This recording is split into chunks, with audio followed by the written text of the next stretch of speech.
Հայաստանում կա երկու կուսակցություն՝ խաղաղության կուսակցությունը և պատերազմի կուսակցությունը։ Երեք պատերազմի կուսակցության բաղադրիչներից մեկի Ռոբերտ Քոչարյանի դաշինքի համաժողովն էր, որի ընթացքում այդ բեմից քոչարյանական պատգամավոր ՔՊ-ից Քոչարյանի թիմ թռած Աննա Գրիգորյանը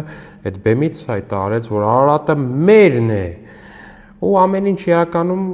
տրամաբանական կամ նորմալ կլիներ, եթե օրինակ պարզվեր, որ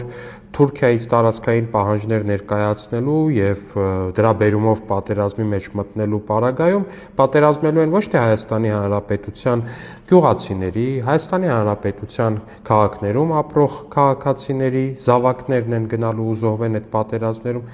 այլ